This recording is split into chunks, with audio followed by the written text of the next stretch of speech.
Can Ukraine outright win a conventional war, or will it have to be by underground resistance?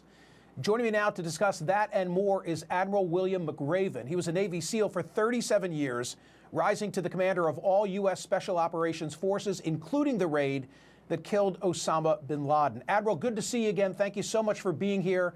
There's a lot to discuss, and let me begin with this.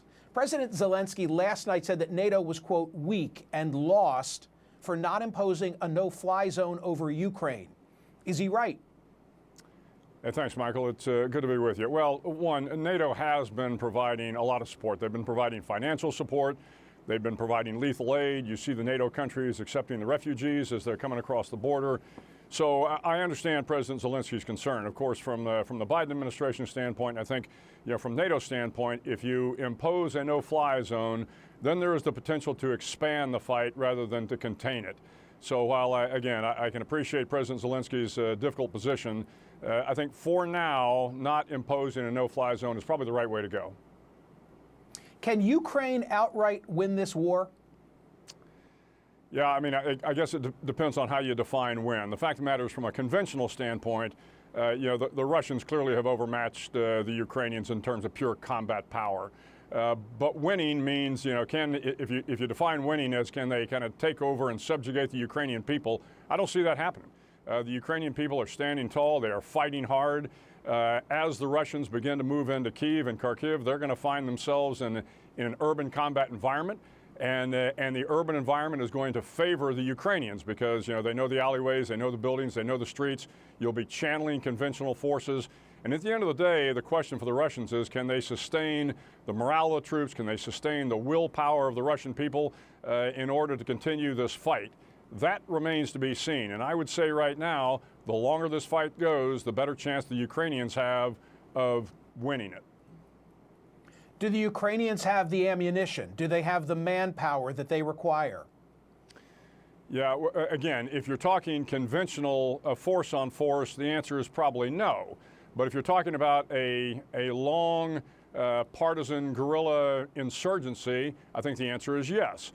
Because you're going to find, again, we talked about NATO earlier, NATO is going to continue to provide the lethal aid necessary for, I think, the insurgent force, the guerrilla warfare that will continue on after the conventional fight has subdued a little bit.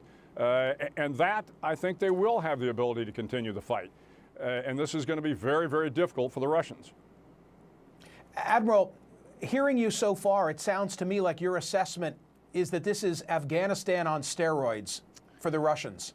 Yeah, I think it remains to be seen. Obviously, Ukraine is not Afghanistan, and so I want to be careful about those analogies. But I think where you do see a bit of an analogy is the fact that the Russians can very quickly get bogged down in Ukraine because of the will of the Ukrainian people, because of the willingness of NATO to kind of support the Ukrainians, to provide them lethal aid, to provide them funding, provide them avenues in order to continue to fight.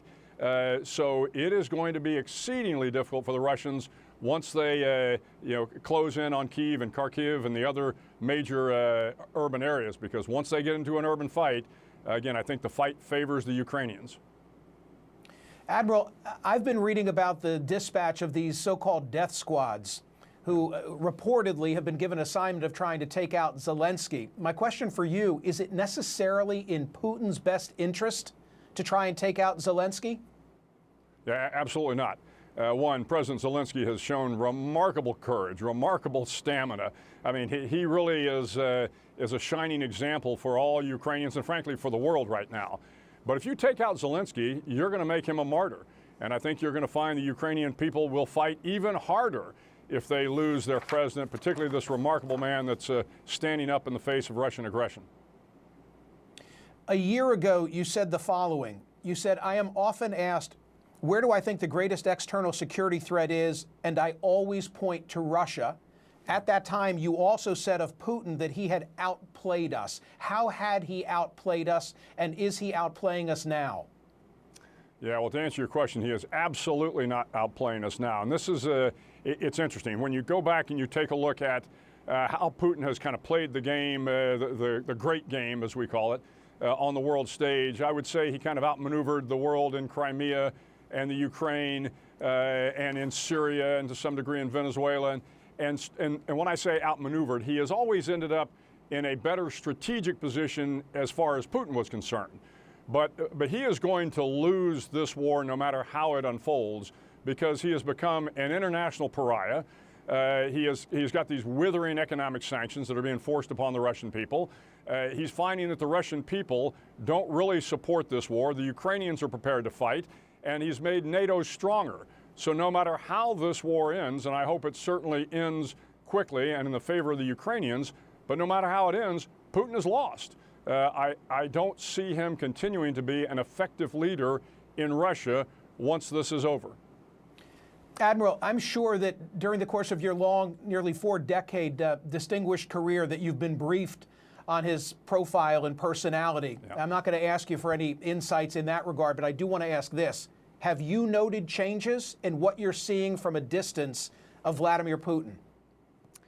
Yeah, I would have told you before this unfolded that Putin, while sometimes reckless, was always a rational actor in the classic kind of political science vernacular. That he did things that, once again, he could see a strategic outcome that would favor him and Russia. Now, you have to wonder two things. One, is he still a rational actor? Because there was nothing about this maneuver to take Kyiv and to try to subjugate the Ukrainian people that seemed to me to be rational. Or did he just miscalculate? Did he really think that they were going to be throwing rose petals at his feet as the Russian soldiers came in? So I think it's really a little too hard to tell right now whether or not he is truly imbalanced, because he has been, alone for 2 years. He's been living in an echo chamber, or whether he just fundamentally miscalculated. The problem is, if in fact he is no longer a rational actor, this makes it very difficult for NATO and for the U.S. to try to judge and to figure out what his next moves might be.